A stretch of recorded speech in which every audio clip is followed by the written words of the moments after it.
I want to take this moment to offer some words about where we are, about when we are, and about just how significant this moment is.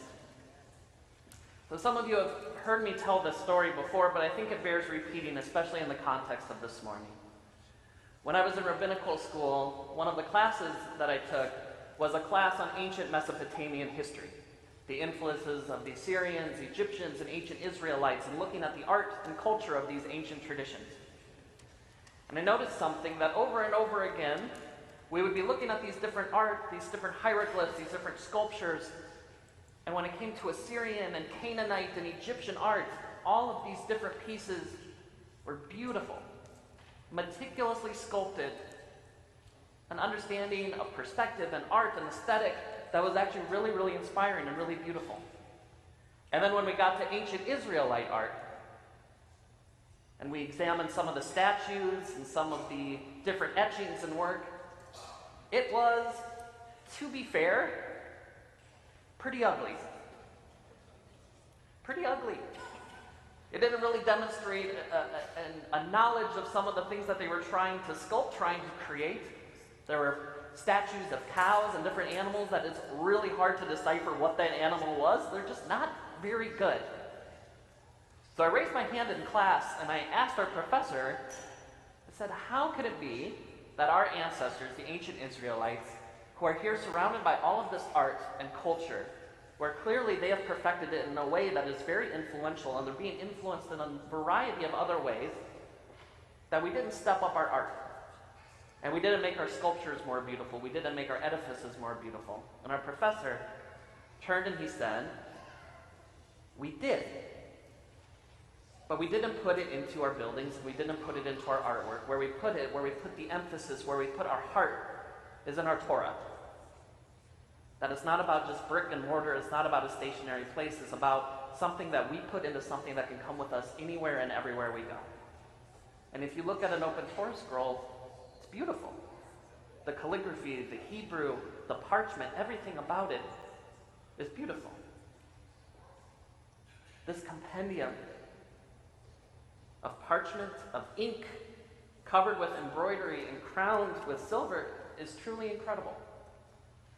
And what makes it so incredible is that with how valuable this is, a scroll of Torah, with all of its accoutrement, with all of the skill and the craftsmanship that has gone into one Sefer Torah, it still cannot come anywhere close to measuring the immeasurable value and worth of the story that it tells.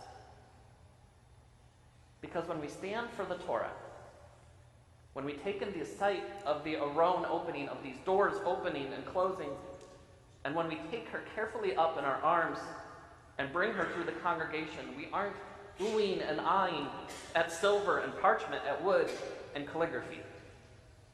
We should feel the awe and the wonder of Torah, because Torah is who we are. It is the core of our being, the heartbeat of this people. It's what keeps us alive. It's what sustains us. And it's what gives meaning to our lives. As a people, we are so many things. So many labels, so many differing thoughts and identities. We are Ashkenazi, or we are Sephardic, or we are Mizrahi. We are Zionists, we are localists. We are a people of wit and humor, and we are a people of art and tradition, music and culture. We are the people of bagels and lox, and we are the people of philosophy and academics. But the trunk of our familial tree, the centerpiece from which every branch sprouts, is Torah. An idea, a map of walking with God that centers us, that navigates us back to our home whenever we need it. It's the reason that we celebrate up here at the Torah, that we honor newlyweds and newborns, anniversaries and birthdays at the Torah.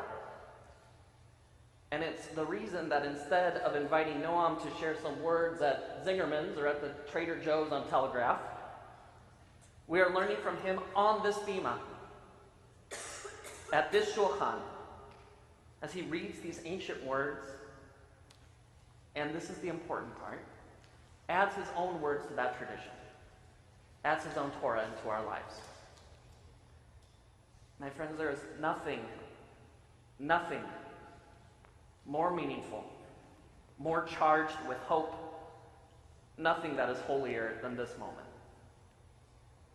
A young man taking ownership of the most beautiful gift that history has ever known and putting his name in the white fire and the black fire that lights the path of our people's future. That's what this moment is. Nothing less. And so, listen, I know that I am the perpetual advocate of levity and joy, of hamishness and comfort, but I want to challenge us this morning to be really mindful of this part of the service. Because what we are doing, what Noam is doing, and what we are all invited to participate in, is a recreation of the moment we celebrate tonight when we begin the holiday of Shavuot. The Torah service is not just a time to see the Torah, to touch the Torah with our tzitzit or sidurim, and then to go back to talking to our neighbors.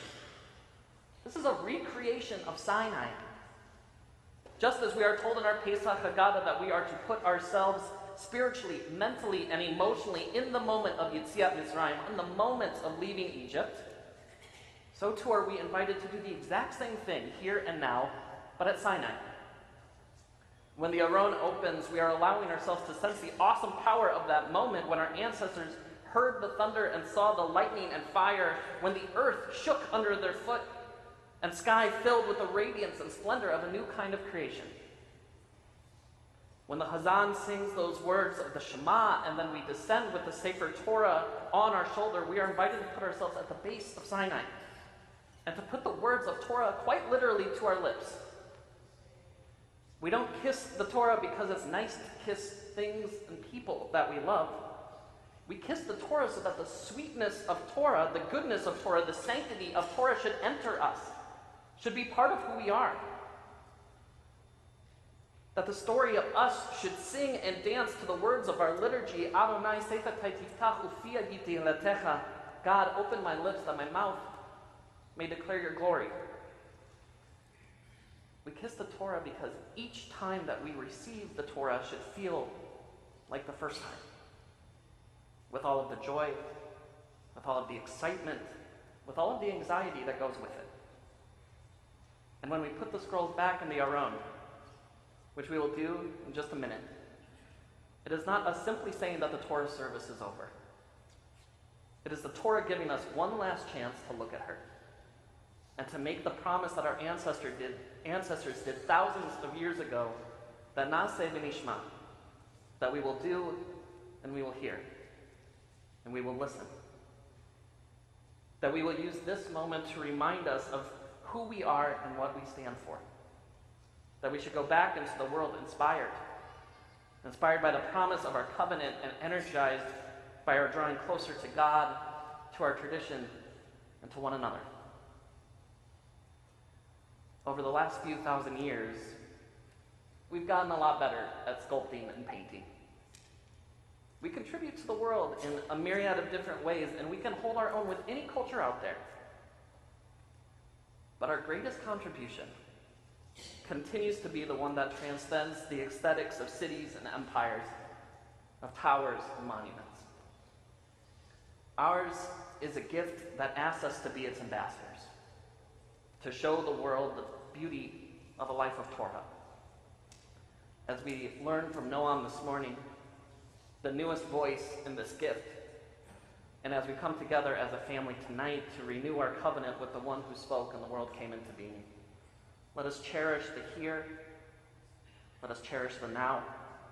Let us look at our embroidered cloth and silver, our wood and our parchment. But when we do, let us see the light and the splendor that keeps us alive.